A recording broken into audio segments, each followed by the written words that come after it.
Hello friends, so today we're going to discuss Add Coder Beginner Contest 162, first, second and third question, and then I'll make on the rest ones.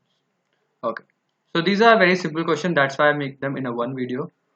So the first question is, given a 3-digit integer n, does n contains any digit 7? So it's a very simple, you have to just check whether uh, n contains uh, the digit 7 or not. So what you can take is, you have to first take input of n. So you can also take it as a string input s,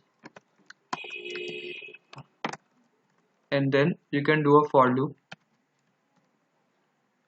Like what can do, you can int I equal to 0 because its length is 3 I plus plus, and then what you can check, if s of I is equal to 7.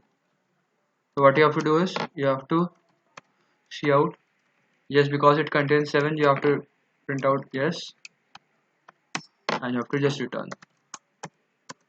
Else if it doesn't return from here, you have to see out no. That's the simple code that's submitted.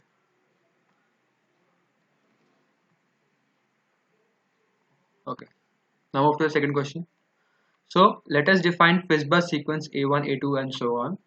If both 3 and 5 divides I, like there's a sequence 1, 2, 3, 4, 5, and if ith number is divided by both 3 and 5, then AI value is Fizzbuzz. If if it is not divisible by 3 and 5 both, but it is only divisible by 3, such that 6 is not divisible by 3 and 5, but it is only divisible by 3, so it is called Fizz. If it is not divisible by both 3 and 5, but it is divisible by 5, so it is called Buzz. I am going to say that it is not divisible by both, but it is divisible by only one of them, so it's called Buzz. But if it divisible by none of them, 3 and 5, then it is just I. So you have to find out the sum of all the numbers of the terms Fizzbuzz. Okay, so as you can see in 15, we don't have to add phase or buzz or anything, we have to just add the numbers. Okay, so let's see, it's accepted, lucky number. Okay, so then what we can do is, we will take the first input because n is in the range of integer. We can take the input of n, and for storing the answer we can take long just to be sure, and then we will iterate over I equal to 1, I is less than equal to n I plus plus, and then what we have to make sure is that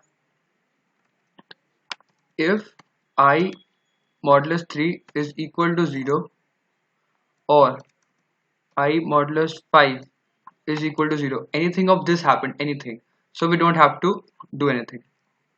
Okay, so we will leave it. Else what we will have to do is, we will val plus equal to I.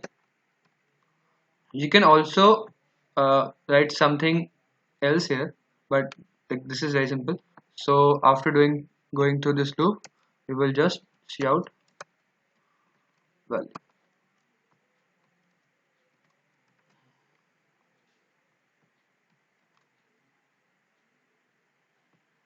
Let's submit this. Go to our next question.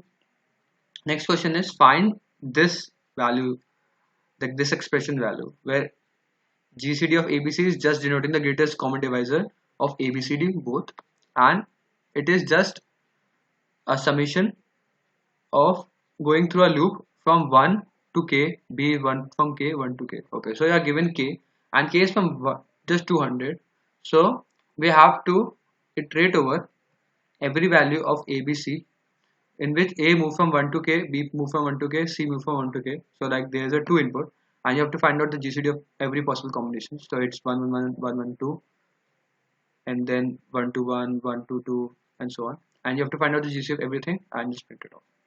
So because this is an easy one, I will also do the hard one. But in this easy one, because the constraints are very small, you can just go through the entire loop you can make a O of n cube of operations and do a GCD of everything and then find out the answer. Okay, this is also correct. So what we can do easily is we can first take the input of k, and then for finding out or storing out the answer we will also take the value 0 for how many total possible uh, GCDs are there to find out the answer total GCD values.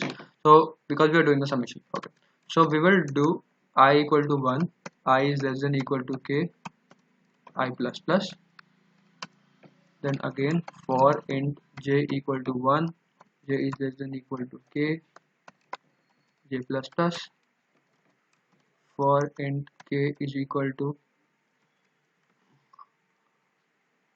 abc here. Okay, so we can make it equal to x.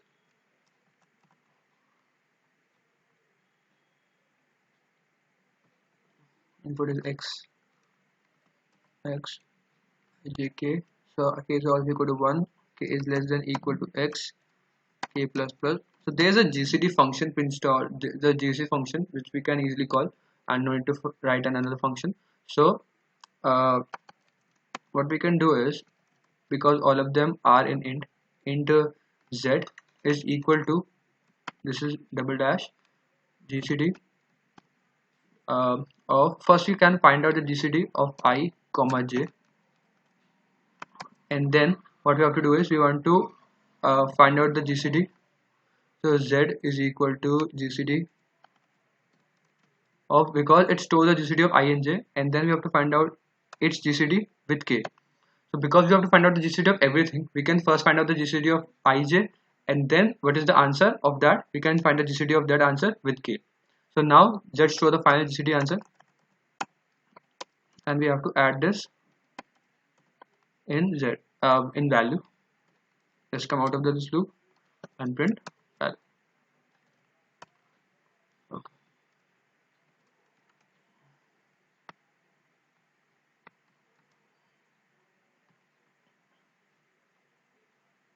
Let's see, is it working?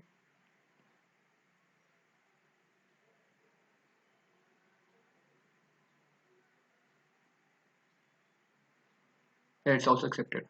I hope you understand all the three logics. If you still have any doubts, please mention down. I'll put the later videos coming. So later videos are also coming.